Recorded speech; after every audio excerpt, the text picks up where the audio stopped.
నందిగామ నియోజకవర్గంలో స్థానిక శాసనసభ్యులు గౌరవనీయులు జగన్మోహన్ రావు గారి సారథ్యంలో సామాజిక సాధికారిక బస్సు యాత్ర నిర్వహించబడతా ఉంది.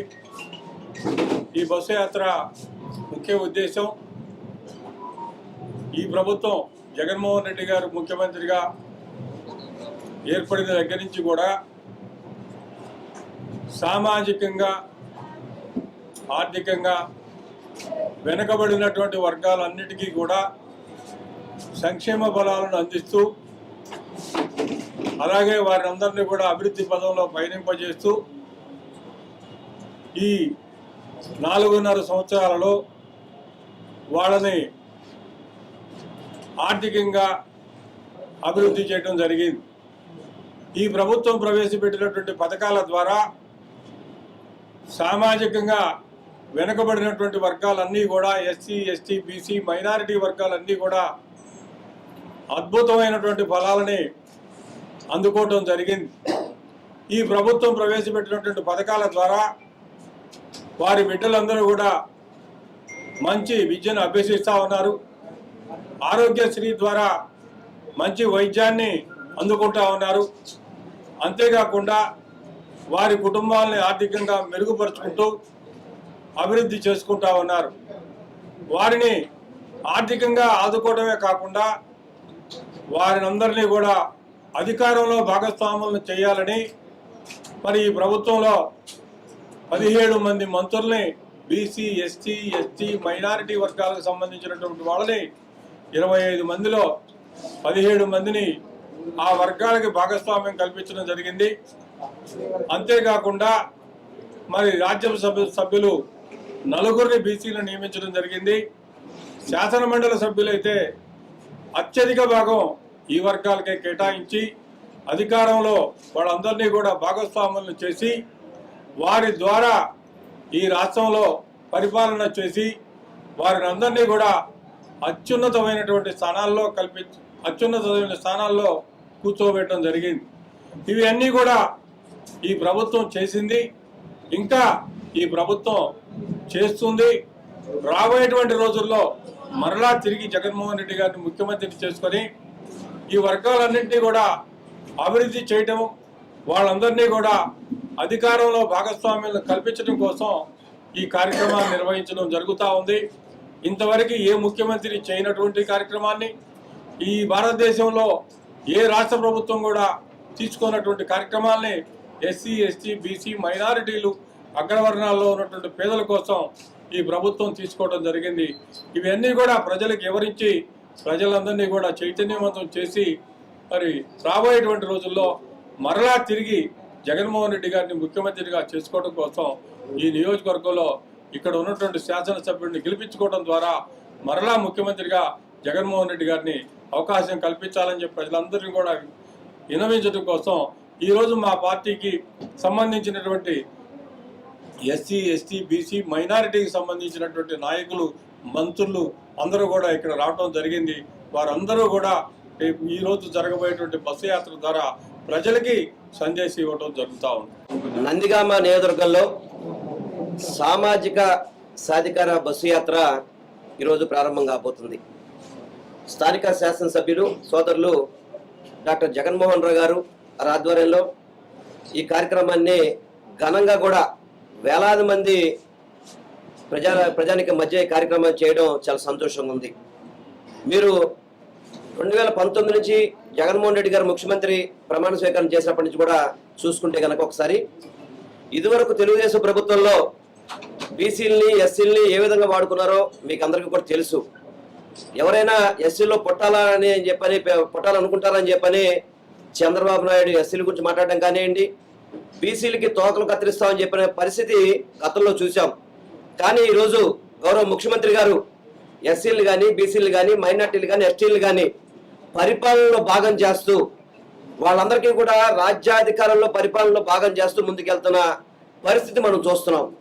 అందుకనే ఈరోజు రాష్ట్ర వ్యాప్తంగా కూడా ప్రతి నియోజకవర్గంలో సామాజిక సాధికార బస్సు యాత్రకి ప్రజల నుంచి చక్కటి రెస్పాన్స్ వస్తుంది.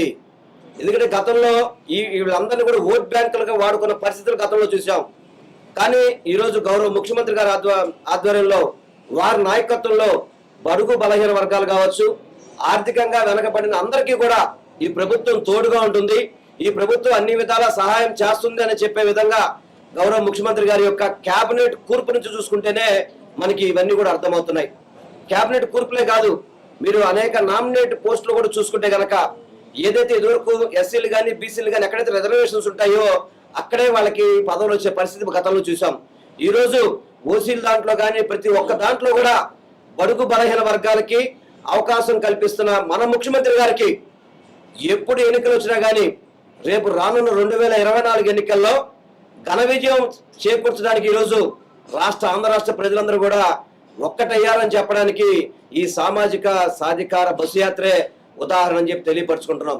ఈరోజు మీరు డిప్యూటీ సీఎం చూసుకోండి, మంత్రులను చూసుకోండి, చైర్మన్ చూసుకోండి, మేయర్లు చూసుకోండి, మన మున్సిపల్ చైర్మన్లు కానీ ప్రతి ఒక్క పదవులు కూడా బీసీ, ఎస్సీ, ఎస్టీ, మైనార్టీలకి పెద్దపీట వేస్తూ ఇది మా పరిపాలన అని చెప్పిన విధంగా ఈరోజు జగన్మోహన్ రెడ్డి గారి యొక్క పరిపాలన ఉందని చెప్పని తెలియపరుచుకుంటూ ఈరోజు నందిగామ నియోజకవర్గంలో ఈరోజు మేము నందిగామకు వస్తుంటే ఊరంతా కూడా ఒక పండగ వాతావరణం లాగా ఏదైతే సంక్రాంతి పండగ, క్రిస్మస్ పండగలు ఇవన్నీ ఏ విధంగా అయితే చేసుకుంటారో రాష్ట్ర ప్రజలందరూ కూడా ఈరోజు నందిగామ నియోజకవర్గ ప్రజలందరూ కూడా ఈ యొక్క యాత్రకి స్వాగతం పలికే విధంగా వచ్చిన నందిగామ ప్రజానికానికి అందరికీ కూడా నా హృదయపూర్వకంగా నమస్కారం తెలియపరచుకుంటూ తప్పకుండా గౌరవ సభ్యుల గారి ఆధ్వర్యంలో ఏదైతే 2019 నుంచి ఇప్పటి వరకు కూడా ఈ నియోజకవర్గం ఏ విధంగా అభివృద్ధి చెందిందనేది ఈరోజు నందిగామ ప్రజానికమే చెప్తున్నారు.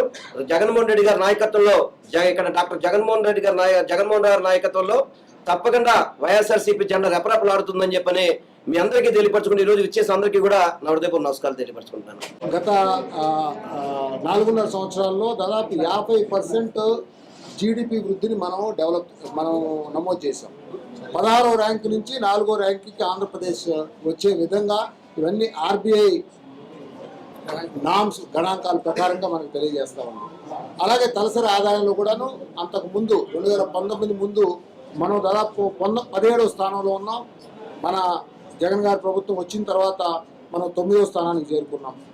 అలాగే డెట్ గ్రోత్ రేట్ అంతకుముందు దాదాపు 169% ఉంది, దాన్ని ఈరోజు తగ్గించుకొని 58%కి తీసుకొని వచ్చాం. ఇవి కూడా అంతా ఆర్బీఐ నామ్స్ ప్రకారంగానే అన్ని చేసుకుంటా ఆర్బీఐ గణాంకాలు అనమాట ఇవన్నీ కూడా. అలాగే టీడీపీ టైంలో 2014 నుంచి 19లో 34,000 ప్రభుత్వ ఉద్యోగాలు మాత్రమే చేకూర్చడం జరిగింది. బట్ మన ప్రభుత్వం వచ్చిన తర్వాత 4,93,000 ప్రభుత్వ ఉద్యోగాలు తీసుకురావడం జరిగింది. అలాగే వ్యవసాయంలో కూడా వృద్ధి రేటు చూసుకుంటే 2019కి ముందు 5 సంవత్సరాల్లో నెగటివ్ గ్రోత్ ఉండే.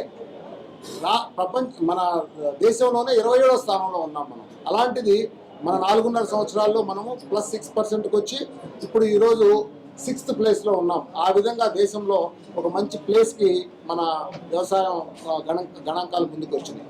అలాగే ఇండస్ట్రియల్ గ్రోత్లో కూడా దాదాపుగా 10.5% వృద్ధి రేటు తీసుకొని మనము ఆల్మోస్ట్ 300% గ్రోత్ గత గవర్నమెంట్ కంటే చూసుకుంటే వచ్చే విధంగా ఒక చక్కటి గ్రోత్ ప్యాటర్న్ తీసుకొని రావడం జరిగింది. అలాగే ఈజ్ ఆఫ్ డూయింగ్ బిజినెస్లో కూడాను లాస్ట్ 4.5 ఇయర్స్లో మనం 2 సార్లు అగ్రస్థానంలో నంబర్ 1 ప్లేస్లోకి వచ్చే విధంగా మన యొక్క ఇండస్ట్రియల్ పాలసీస్ అంతా కూడా రావడం జరిగింది. ఇవన్నీ కూడాను గవర్నమెంట్ ఆఫ్ ఇండియా వాళ్ళ స్టాటిస్టిక్స్ నుంచి తీసుకోవడం జరిగింది.